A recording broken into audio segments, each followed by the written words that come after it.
The House of Kuru, Part 2, Chapter 9, The Haughty King. Go on, dear Rajaguru.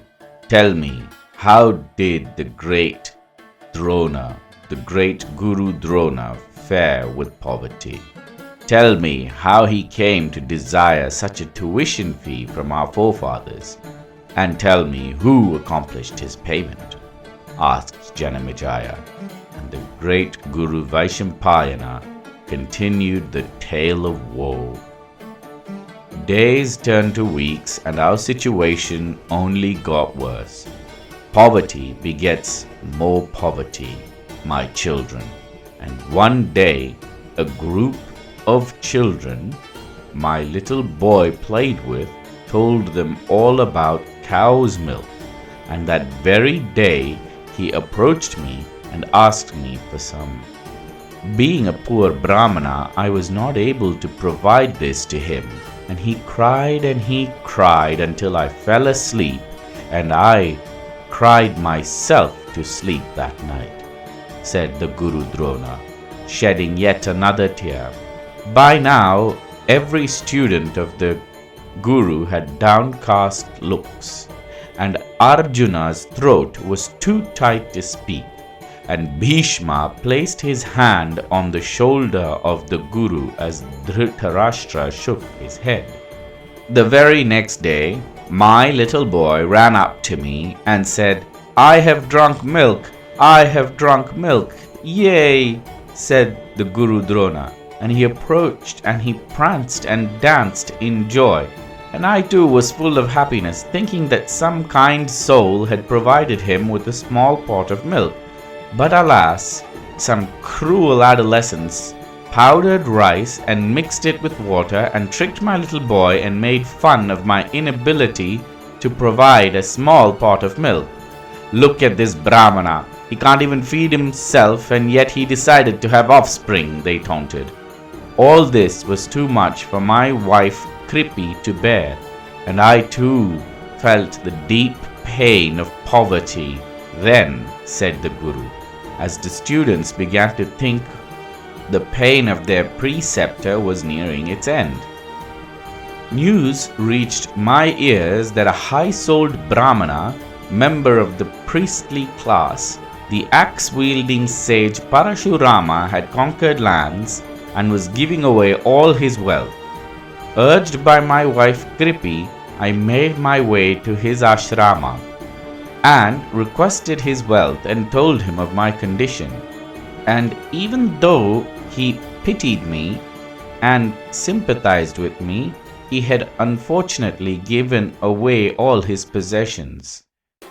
He did not want to let me down, so he gave me training on the art of calling celestial weapons. It was him who gave me the fully charged Brahmastra and Brahmastra, that deadly weapon of Brahma. He taught me esoteric knowledge on astras and how to forge my own astra. That sage of sun-like radiance, benevolent and kind towards the members of the priestly caste, gave unto me weapons of tremendous prowess, and wielding them I returned back home to see my little boy deprived of all body fat, thin as a skeleton, and my dearest wife, who also turned pale and devoid of feminine beauty due to lack of body fat, as she cried and approached me with longing eyes and asked if I had acquired any wealth, to which I shook my head, and she cried further in misery, said the Guru, and now there were tears on both his eyes. It was at this time that Kripi reminded me that I had an ally in the land of Panchala, the young lad who promised me half his kingdom as a wedding gift. I told her that I, a man of honor, will never beg from anyone.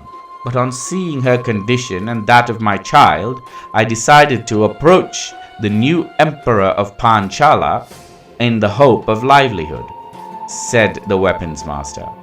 My son, now just under the age of 10, my wife and I traveled across the land to the mighty kingdom of Panchala and knocked on the large palace gates.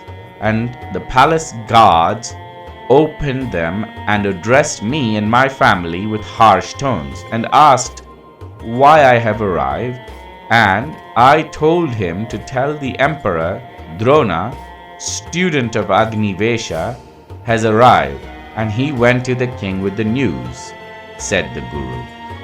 A few moments later he arrived and he told me to wait. My family and I waited from the rising sun until it began to set, and finally he called us in and we were led to the king. He was dressed in the most expensive silk, decked with exquisite ornaments, and seated on a golden throne comparable to Indra, the lord of the celestials. I recognized the young lad as Drupada, who was my blood brother at once, and he too recognized me. The moment I realized he recognized me, I joyfully went up to him and reminded him of our friendship by showing the scar on my palm. O Lion of the Kingdom, I am your beloved blood brother. Come, let us embrace, said I, and I hastened to embrace him when he threw down my hand, and in fury he laughed in derision and said, "You fool, drenched in poverty, filth, disease, and putrid vulgarity, you dared to place your hand on the Emperor of Panchala!" And I was shocked and taken aback. His eyes had a terrifying anger placed on them. "Know this, foolish Brahmana. You are a member of the priestly class, a class that befits beggars and destitutes. Your friendship to me was means of winning our preceptor's grace, and that is all. Beggars and putrid filth never join hands with illustrious heroes and kings," said that haughty king, drunk with pride and hubris. The insult was exacerbated when the entire royal court laughed at my wife, son, and I. Even today I can hear the horrid laughter and the insults. Then he continued, "As I am a king and you have come begging, you will be fed and sheltered for one night. After that, my guards will throw you out," said the king of Panchala. Humiliated and dejected, I said to the king, "I will not take even a small mouthful of water from your kingdom, for I will much rather die of thirst." And I left the empire of Panchala, vowing to have vengeance on my humiliation. I heard the house of Kuru was looking for an able weapons master, and the very next day I approached your kingdom to train soldiers for my revenge. Now tell me, Bhishma, mighty Maharathi, tell me if I have done something I do not deserve," finished the weapons master, Guru Drona, red with tears in his eyes. Bhishma embraced Guru Drona and said, "If the students do not succeed, you have my word that I will bring onto you the vile, haughty king of Panchala in chains. This is the promise of the guardian of Hastinapura throne. You are our minister, and an insult to you is an insult to the kingdom." And the weapons master prostrated to Bhishma and said, "My students will succeed. My vow was such that they should win through my instruction," and looked at the lethal band of soldiers the weapons master had trained.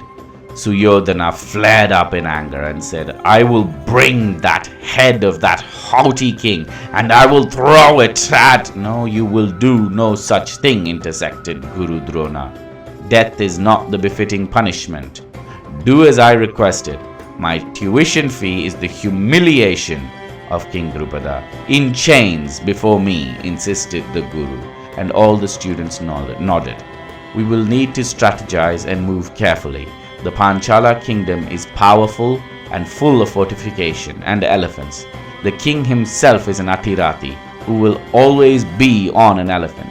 Only Arjuna knows how to fight a warrior on an elephant, said Yudhishthira. And Bhishma agreed and said, Indeed, do not take the king of Panchala lightly. We need to formulate a plan where my brothers and I will finish the job, pay the tuition, and bring honor to the house of Kuru, interjected Suyodhana, and his brothers nodded.